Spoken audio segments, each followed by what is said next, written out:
Saludos, les habla Aurelio Fernández Concheso y bienvenidos a mi curso de Derecho Marítimo, clase de cierre, señoras y señores. Y vamos a hablar en ella del procedimiento marítimo o de los procedimientos en el derecho marítimo.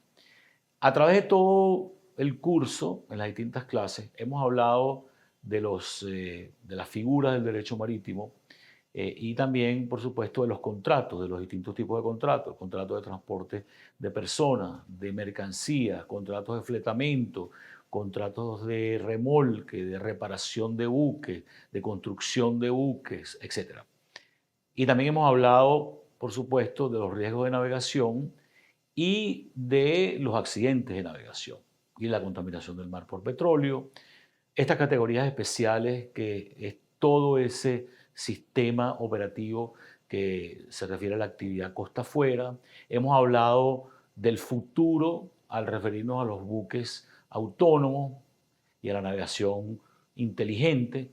y lo hemos visto a través de todo el proceso. Concentrándonos, por ejemplo, en el tema de los contratos, eh, en una inmensa mayoría de los casos, los contratos, toda esta categoría de contratos del derecho marítimo, de la industria marítima que he mencionado, se celebran y se ejecutan de manera satisfactoria para todo el mundo, de manera satisfactoria para las partes.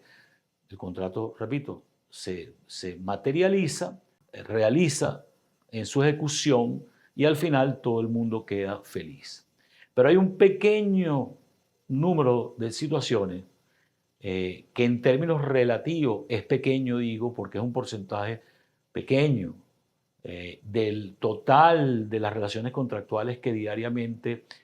surgen y se van ejecutando en la industria marítima, un pequeño porcentaje, pero significativo en términos absolutos, en los que ambas partes o las partes involucradas no necesariamente quedan contentos,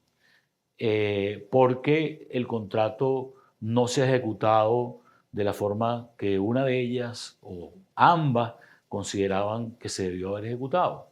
También, cuando hablamos de los accidentes marítimos, hay en sí mismo un problema derivado del mismo. Y entonces el derecho marítimo, así como sucede en el derecho terrestre, tiene que darle una solución a esas situaciones. Y para darle solución que conlleva a la aplicación de las reglas que rigen el contrato o que rigen las situaciones en las cuales hay un accidente de navegación, hace falta un curso, un carril sobre el cual hacerlo. Y ese carril es el de los procedimientos de tipo marítimo en este caso, así como en el derecho terrestre, los procedimientos en general. Es decir, el derecho procesal. Se distingue entonces, igual que en el derecho terrestre, entre el derecho marítimo sustantivo, que son las normas y las reglas, y el derecho marítimo adjetivo, que es básicamente el derecho marítimo procesal. Ahora, cuando hablamos de las características del derecho marítimo, también dijimos que una de ellas, una de sus características esenciales, es el de la especialidad y la particularidad. Es decir, que es una rama del derecho, dijimos, recuerden, que es diferente que las demás y que es diferente porque tiene figuras e institutos jurídicos que están distantes en la sustancia, en su adjetivización, en sus características, que lo que son las figuras del derecho terrestre. Y creo que si bien los procedimientos del derecho marítimo transitan sobre principios de derecho procesal, que es un derecho que abarca, por supuesto, todos los procedimientos de distinto tipo y que tiene subdivisiones, porque se puede hablar del derecho procesal civil, del derecho procesal comercial, del penal, del tributario, del agrario, del contencioso administrativo, del constitucional, que en el caso del marítimo, ¿verdad?, tiene características muy, muy particulares también. De manera que afirmo que así como el derecho marítimo es un derecho especial, el derecho marítimo procesal es también un derecho procesal, un derecho especial, o para ponerlo de otra manera, los procedimientos en el derecho marítimo recalcan, subrayan, profundizan esa característica de rama especial del derecho que tiene el derecho marítimo. Y en ese sentido se ha creado y existe lo que yo denomino un ecosistema especial y propio de carácter procedimental para las disputas que tienen que ver con el derecho marítimo. Y ese ecosistema que lo hace especial se ha venido creando a través de más de 100 años y se ha creado principalmente en el tejido de los contratos en el derecho marítimo. ¿Y por qué? Porque los contratos en el derecho marítimo, vimos muchos de ellos, y por supuesto no los vamos a repetir todos ahora, en su gran mayoría, aparte de establecer las reglas que los van a regir y los derechos de las partes, etc., determinan también y tienden a establecer también cómo se ventilan o ventilarían controversias entre las partes en el momento en que se den. Veamos aquí, por ejemplo, tres ejemplos. El famoso GENCON, póliza de fletamento a viaje. Veamos, por ejemplo, el New Build Con también. Y veamos, por ejemplo, el Bear Con. Ven que en los tres que ven en la pantalla, los tres contratos que ven en la pantalla, establecen una forma a través de la cual las partes van a ventilar sus disputas, que es fundamentalmente el arbitraje. Es decir, contienen lo que se llama cláusulas compromisorias, siendo las cláusulas compromisorias aquellas a través de las cuales las partes acuerdan ventilar, tratar sus disputas a través de un arbitraje. O también, como paso previo a ello, una mediación o conciliación que de no tener un resultado final positivo, transita hacia el arbitraje. Y el arbitraje no es otra cosa que un procedimiento judicial en el cual las partes tienen un control muy superior sobre ese procedimiento al que las partes a una disputa judicial ordinaria, normal, en un tribunal lo tienen. Y aquí viene una especie de dilema o conflicto que sucede en el derecho marítimo en alguna medida.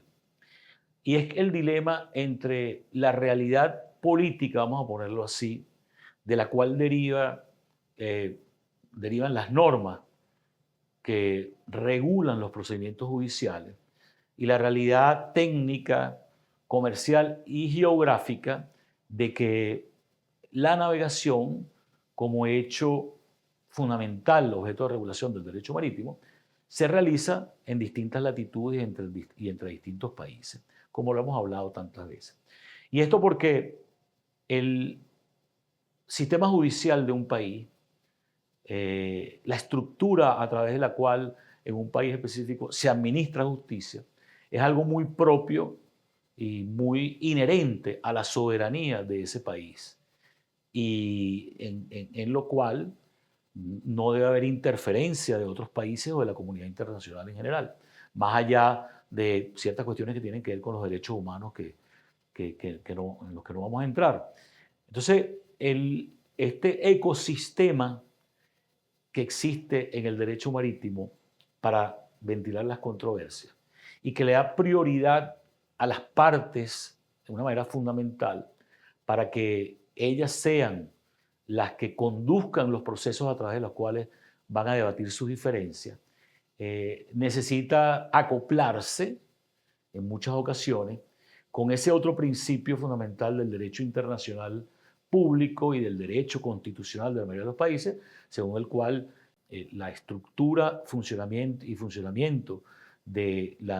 sistema judicial y de las normas que lo regulan, es decir, el derecho procesal, es algo propio de la soberanía de cada uno de los países. Ahora, no quiere decir que todos los procesos en el derecho marítimo se rijan o se ventilen a través de arbitraje. No, eso no es así. Hay un gran número de procesos en el derecho marítimo que terminan en los tribunales y que en consecuencia son procesos que se ventilan a través de las normas procesales dentro de los parámetros que dije, que rigen esa condición, vamos a llamarlo, muy nacional que tiene que ver con los procesos judiciales. Entonces, hablando de los procedimientos marítimos de tipo judicial que se ventilan ante tribunales, hay un conjunto de cuestiones que es importante decir.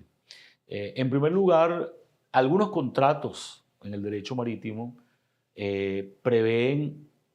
que la disputa, en vez de arbitrarse, se lleve a tribunales, pero en esas partes lo que hacen es que eligen una jurisdicción, es decir, eligen litigar, caso de que haya una confrontación o desacuerdo, ante los tribunales de determinada ciudad, Nueva York, Rotterdam, lo que sea. Por ejemplo, muchos conocimientos de embarque que instrumentan contratos de transporte establecen eso. En otros casos, algunas legislaciones que consideran que el contrato de transporte de mercancías, sobre todo para el consignatario, es un contrato de adhesión, le dan al consignatario o incluso en otros casos al embarcador también la posibilidad de demandar en el lugar de origen del viaje o en el lugar de llegada, es decir, de descarga, en el país de descarga, no obstante que haya una cláusula de jurisdicción. Por ejemplo, en mi país, Venezuela, aunque el conocimiento de embarque tenga una cláusula de jurisdicción o de arbitraje, el consignatario de mercancías que hayan llegado al país puede intentar una demanda por ante los tribunales localmente. Y así sucede en otros países. El problema que tradicionalmente he visto a través de los tiempos con la jurisdicción o los procedimientos marítimos en la jurisdicción ante tribunales, justamente la especialidad de la materia. Es decir, muchos jueces, que a lo mejor son extraordinarios juristas, conocen diariamente de causas de carácter comercial que tienen que ver con disputas contractuales de carácter comercial, societarias, por cheques, etcétera, o de tipo civil, más tienen muy poco conocimiento del derecho marítimo. Y en consecuencia, cuando les toca impartir justicia en una causa de tipo marítimo, se está ante el problema de la falta de conocimiento del juzgador, ¿verdad? Que es funesta, de más está decir, porque algunas veces es peor eso que otros muchos vicios que existen en la estructura judicial de diversos países en el mundo. Por eso es que algunos países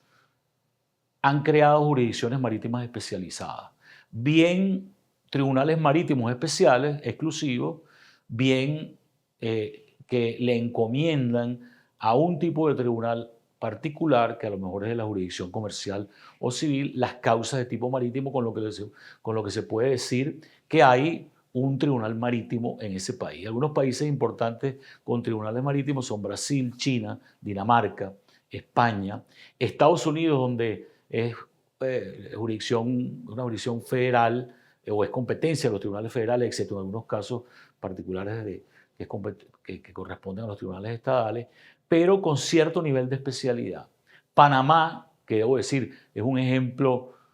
casi global de una jurisdicción marítima especializada, ¿verdad? De la cual muchos países han tomado inspiración o por lo menos han visto como un ejemplo de jurisdicción marítima especializada, no podía ser de otra manera, es una nación marítima, una de las naciones marítimas del mundo por excelencia, tiene el mayor tonelaje de registro de buques del mundo, tiene el canal de Panamá, etc.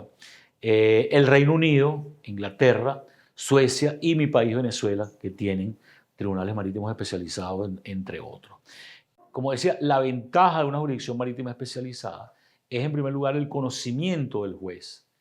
y en segundo término el entendimiento de que los procedimientos marítimos requieren de un conjunto de características relativas a la especialidad que son fundamentales. La inmediación, la oralidad, la celeridad, etc. No es lo mismo para un juez al que se le solicita una medida, por ejemplo, de embargo, poder reflexionar y decidir sobre ella y tomarse el tiempo que corresponde. Cuando esa medida de embargo es sobre un bien inmueble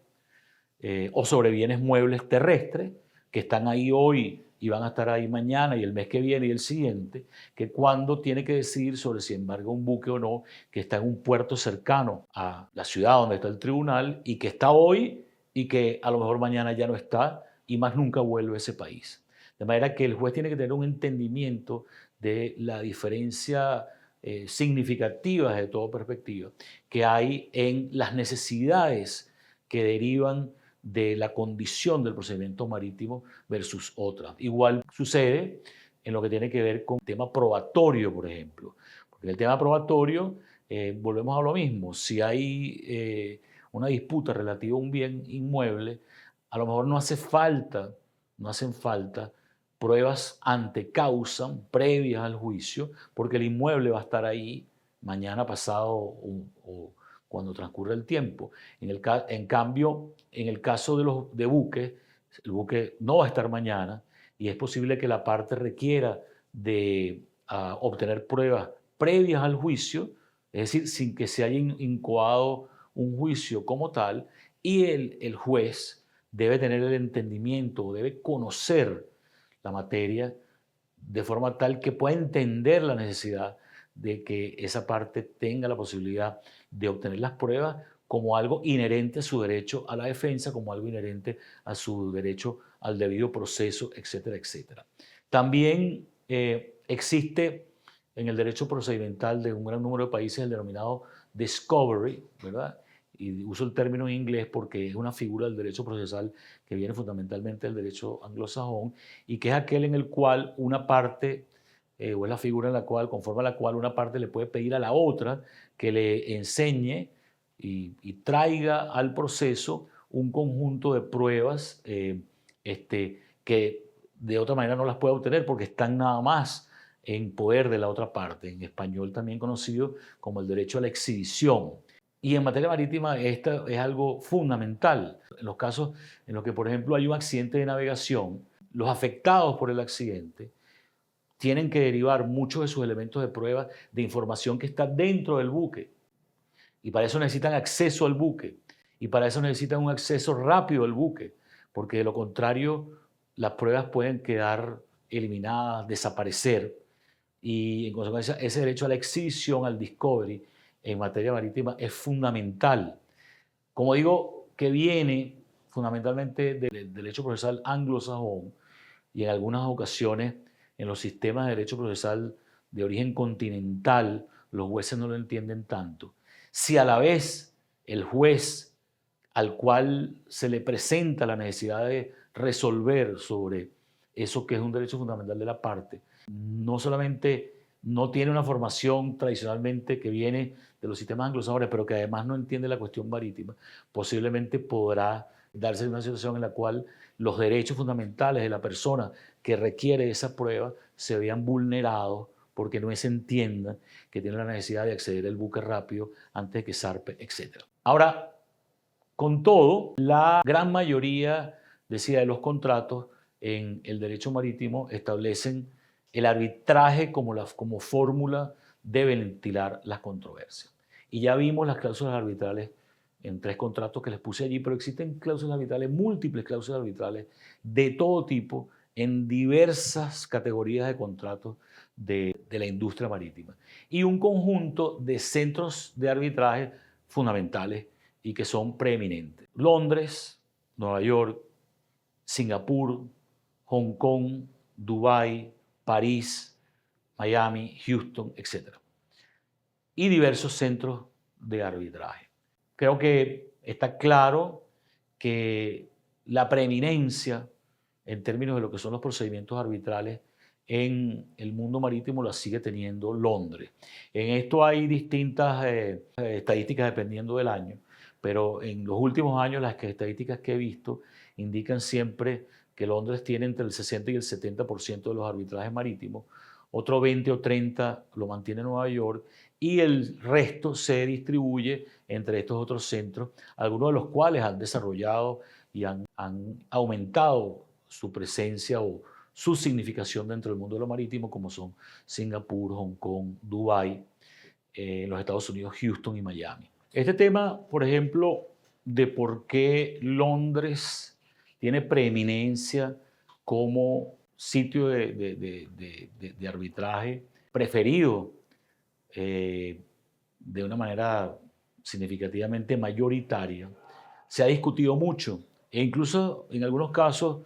causa asombro y a alguna gente le causa hasta molestia, porque en verdad uno diría, bueno, ¿por qué un armador argentino que celebra un contrato de fletamento con un charteador uruguayo para un transporte en el Río de la Plata o para el fletamento de un buque que va a hacer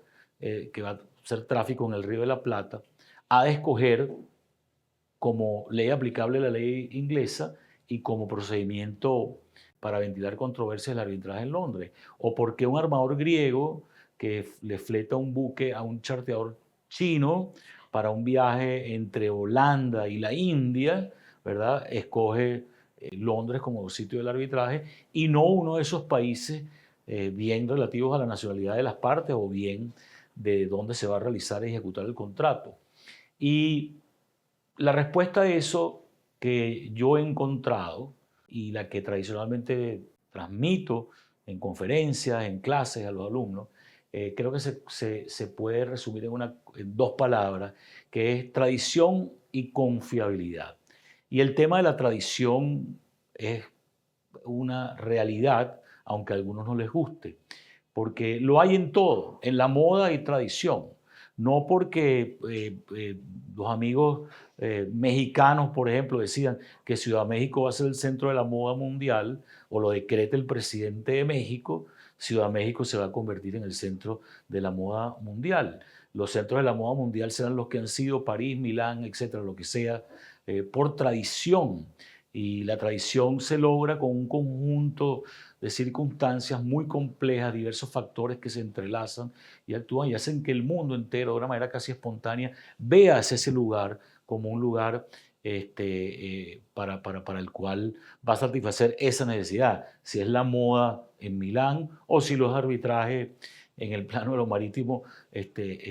Inglaterra o Londres o Nueva York y los demás sitios que he dicho. En Latinoamérica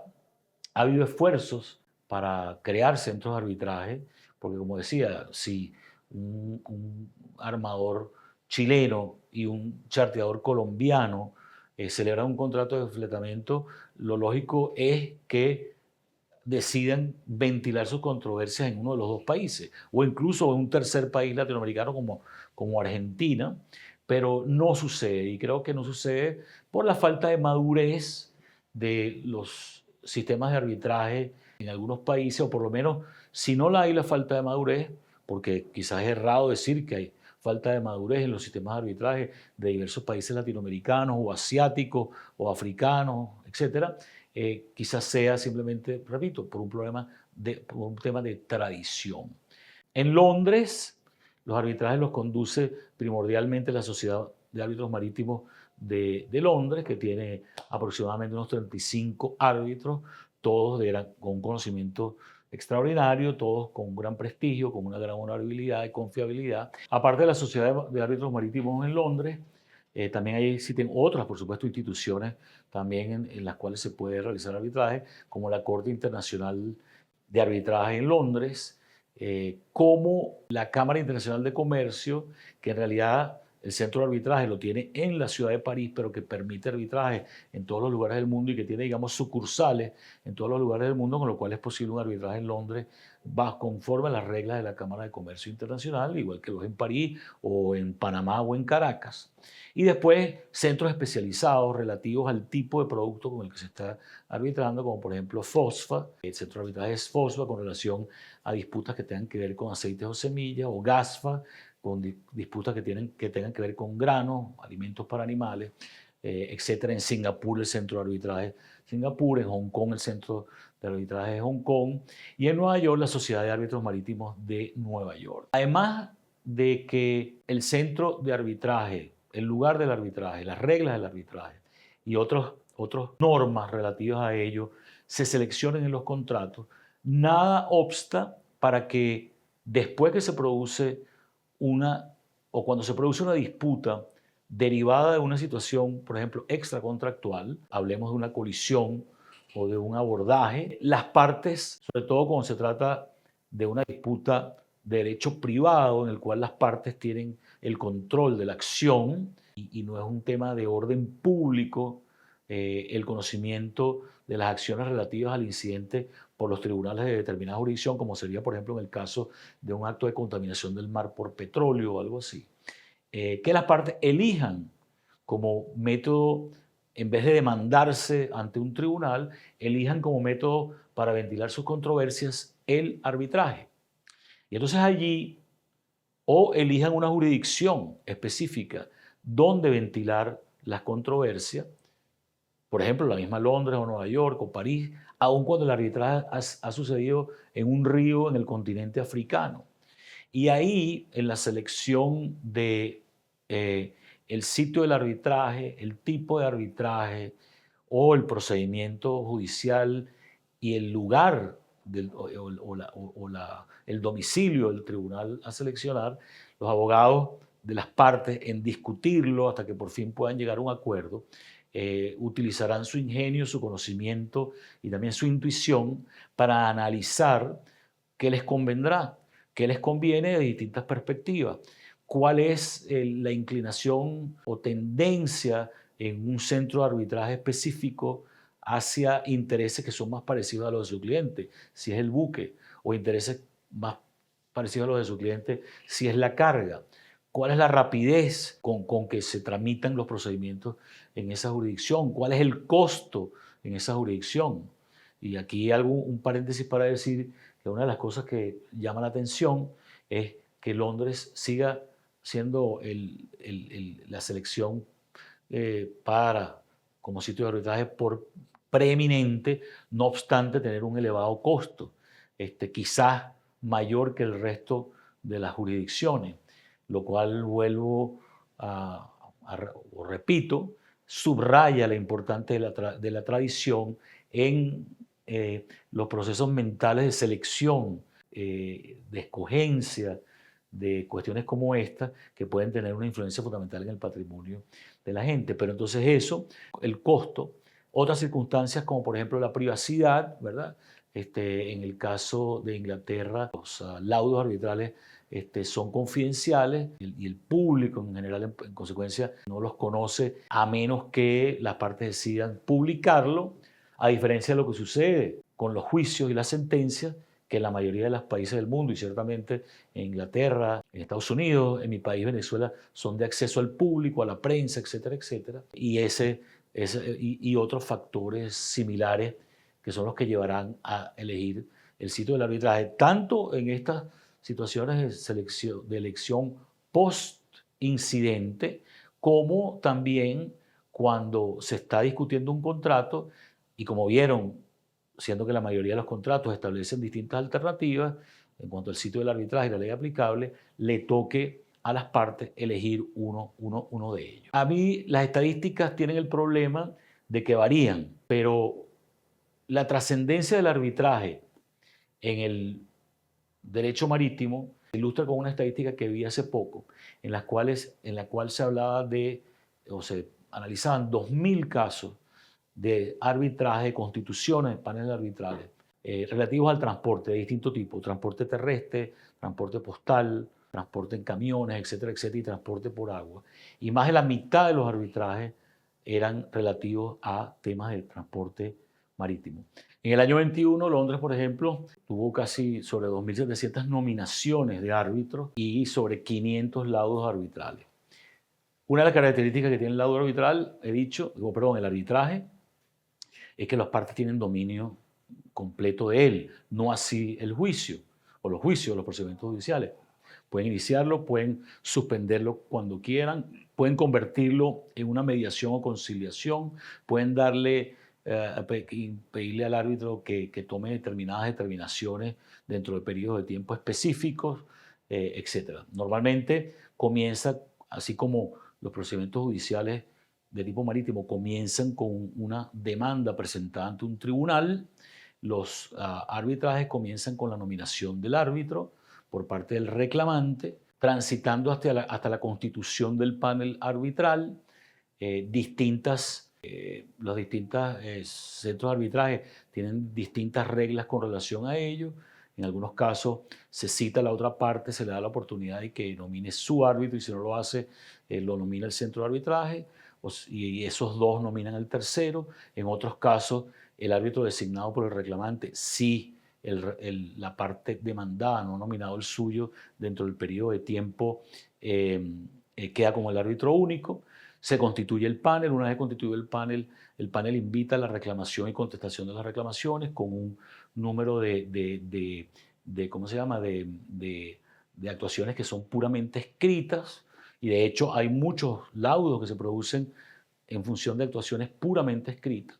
hasta que después se llega a las audiencias propiamente dichas,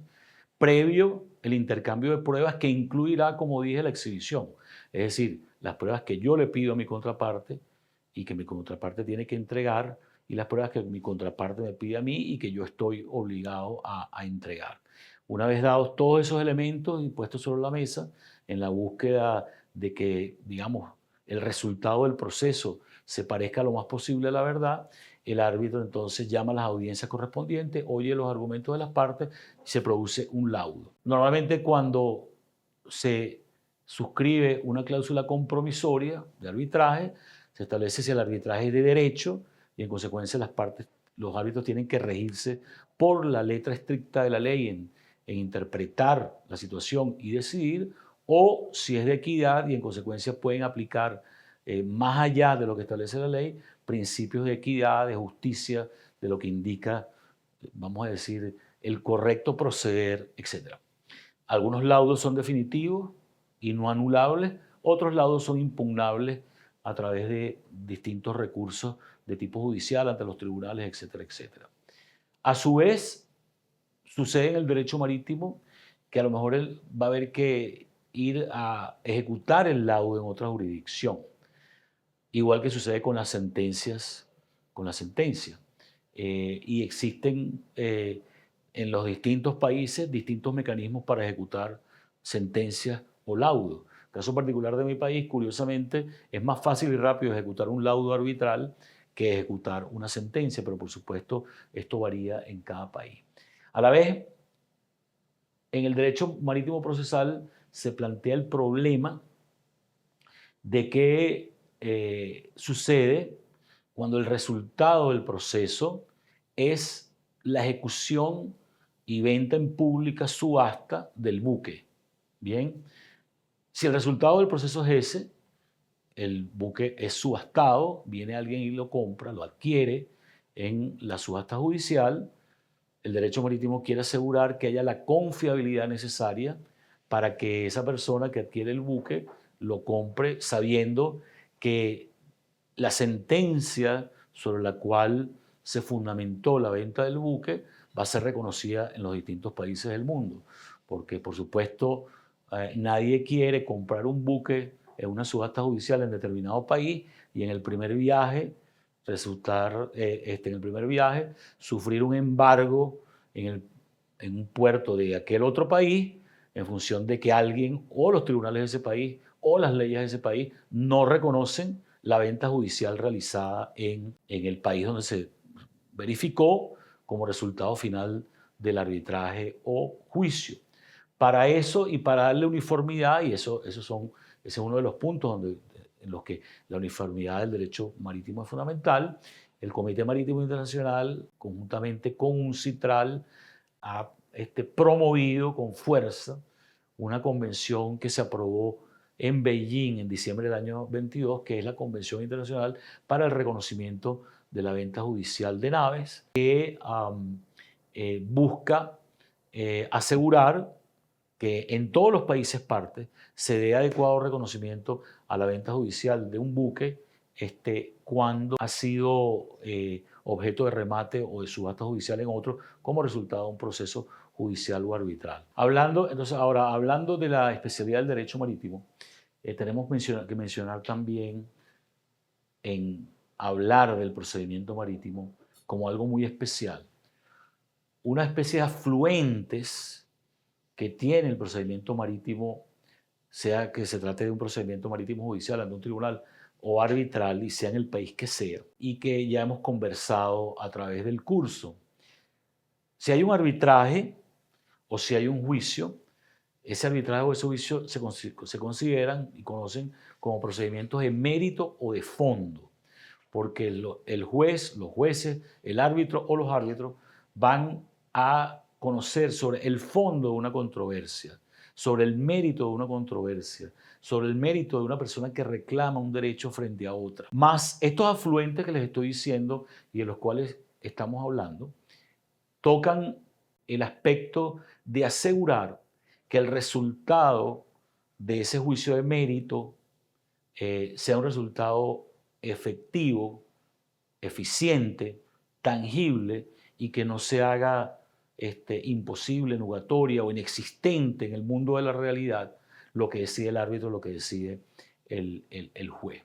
Y eso tiene que ver, en primer lugar, con el embargo de naves. Ya tocamos este punto y en su oportunidad hablamos de él y vimos cómo hablamos de la Convención sobre Embargo de Naves, la del 52 y la del 99, pero sobre todo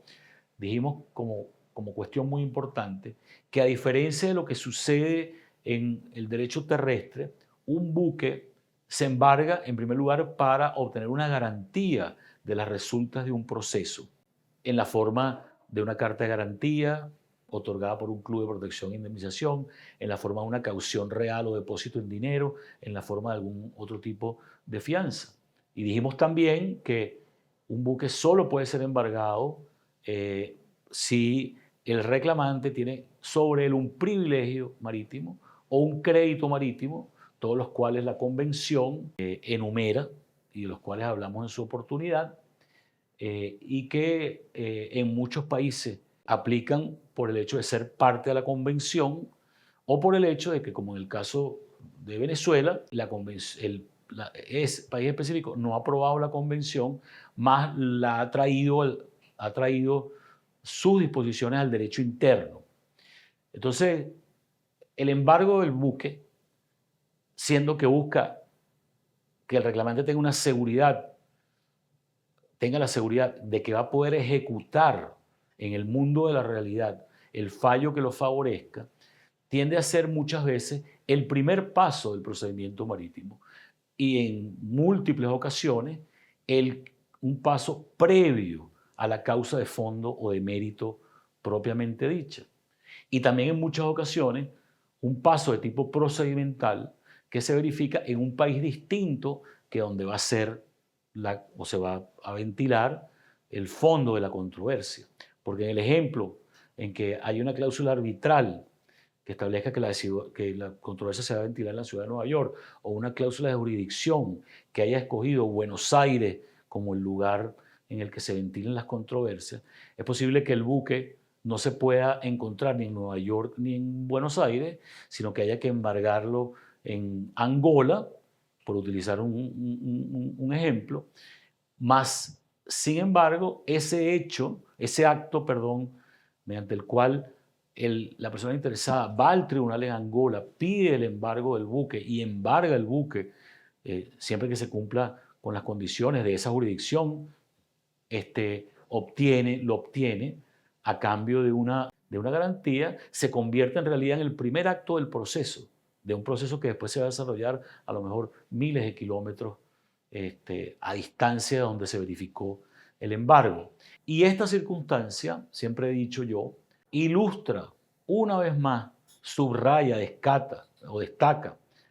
el carácter no solamente especial, sino esencialmente internacional del derecho marítimo en sí mismo y del derecho marítimo procesal en los procedimientos, cuando se habla del procedimiento, son los sistemas de limitación de responsabilidad. Dijimos que el armador en muchos casos tiene el derecho a limitar su responsabilidad, que ya también explicamos, que significa que siendo responsable por 1000 puede liberarse de esa responsabilidad pagando o satisfaciendo reclamos por 300. Dijimos que esto era algo propio del derecho marítimo y dijimos que también era algo que, aunque a mucha gente no la entiende, era necesaria o es necesario para hacer realidad la existencia de la industria marítima, que se tiene que basar y se basa en el concepto de distribución de riesgo y que en consecuencia toda la carga de eventuales de la eventual materialización de un riesgo de navegación no se verifique o no caiga o no quede en cabeza de solo uno de los factores o integrantes, vamos a decir, de la aventura marítima. Y hablamos de cómo es el procedimiento de limitación de responsabilidad, y el procedimiento de limitación de responsabilidad es parte del procedimiento marítimo, es parte del proceso. Y aquí ocurre lo mismo que con el embargo. De ordinario, el procedimiento de limitación de responsabilidad se realizará ante el tribunal competente para conocer del fondo de la causa. Mas en otros casos es posible que se haya establecido un fondo de limitación de responsabilidad sobre el cual las partes acuerdan que un árbitro ubicado en una jurisdicción diferente tiene competencia para decidir. Entonces el embargo del buque es parte del proceso. Y también en algunas ocasiones, por cierto, determina la jurisdicción de fondo, porque algunas legislaciones y algunos convenios internacionales establecen competencia a los tribunales de una jurisdicción específica, por ejemplo, compartida con otros a elección del accionante cuando el buque ha sido embargado en esa jurisdicción. El otro afluente, la otra figura estrictamente vinculada al proceso marítimo, al procedimiento marítimo del que tenemos que hablar, es la limitación de responsabilidad. Ya esto lo vimos. Y dijimos que la limitación de responsabilidad es el derecho que tiene el armador a, como bien lo dice el término, limitar su responsabilidad. Es decir, que aun cuando el total de los daños que haya causado sea de 1.000, pueda escaparse de su responsabilidad pagando 500. Y también dijimos, cuando hablamos de ello, que muchos no comprenden esto, sobre todo porque no existe en el derecho terrestre en gran medida, y alguna gente lo considera hasta inadecuado. Mas, sin embargo, es una realidad necesaria para que la industria marítima funcione y parte del principio de distribución de riesgo que constituye presupuesto a que exista una industria marítima en la que los riesgos no queden todos en una sola de los distintos actores que protagonizan en su dinámica. Hablamos del convenio de limitación de responsabilidad del 76 explicamos cómo y dijimos que además de las previsiones del convenio del 76, que por supuesto aplican a aquellos países que son parte y armadores, en consecuencia, que naveguen bajo pabellón de esos países, o con relación a incidentes sucedidos en los mismos, muchos otros países, sin haberlo aprobado, han traído a su legislación interna las disposiciones. Entonces, uno de los sistemas de limitación de responsabilidad viene determinado por el convenio, pero también vimos que en otros convenios internacionales, como en el de contaminación, el de responsabilidad civil derivada de la contaminación del mar por hidrocarburos del año 92, o de la responsabilidad civil derivada de la contaminación del mar por hidrocarburos combustibles, es decir, el Bunkers Convention del año 2001, se establecen mecanismos para que el armador, siempre y cuando no haya actuado de forma intencional o con negligencia manifiesta, pueda limitar su responsabilidad y hacerlo a través de la constitución de un fondo de limitación. Y la constitución de un fondo de limitación requiere que el armador, sea que lo esté haciendo por la Convención del 76 o por CLC 92 o por el Bunkers Convention del 2001 o cualquier otra que establezca un mecanismo o la posibilidad de limitar su responsabilidad, una legislación interna que así lo haga, normalmente debe ocurrir a un tribunal para constituir el fondo de limitación. Es decir, que debe ir al juez y decirle: señor juez, yo tengo el derecho a limitar mi responsabilidad, yo quiero constituir un fondo a efectos de que los acreedores cobren de él, aquí vengo con el dinero necesario para esa constitución, no se me puede perseguir más allá de la constitución del fondo. Entonces, este afluente que constituye el sistema de limitación de responsabilidad propio del derecho marítimo es parte del procedimiento y está estrictamente vinculado con el procedimiento de fondo, porque el sistema de limitación determinará una o conllevará a una realidad práctica de tipo cuantitativa, es decir, una cantidad de dinero depositada en un lugar específico, así como lo lleva el embargo de buques, que digamos, se traduce en una realidad práctica de tipo cuantitativo en la forma de una caución o de una garantía, y que aún estando separado geográficamente de dónde se está realizando el procedimiento de fondo o de mérito, es parte de él en sí mismo. Y por eso debemos considerarlo como una sola estructura integrada, en algunos casos en un país y en otros en diversas jurisdicciones. Con esta clase de procedimiento damos entonces cierre a este curso de Derecho Marítimo. A través de él hemos recorrido y transitado las distintas figuras e institutos que lo componen y en consecuencia hemos penetrado en su estructura. Mi deseo y mi anhelo es que este recorrido los haya interesado y les haya como primera aproximación para aquellos que es una primera aproximación o como fórmula de refrescarlo para aquellos que lo han hecho así, pensar y convencerse de lo extraordinario de esta área del derecho y, para utilizar un término coloquial, que este curso haya servido para enamorarlos del derecho marítimo como años atrás me enamoró a mí. Ha sido un curso de carácter general y en consecuencia requiere, para aquellos que quieran profundizar, complementarse con el estudio ahora profundo y específico de cada una de las figuras que hemos hablado. Pero deseo que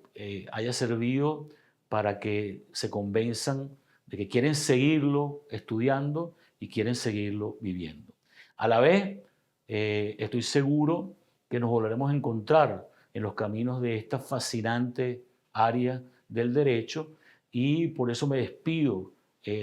pero diciéndoles que espero que nos encontremos y que el derecho marítimo nos una de nuevo en el futuro mediato o inmediato. Suerte y saludos.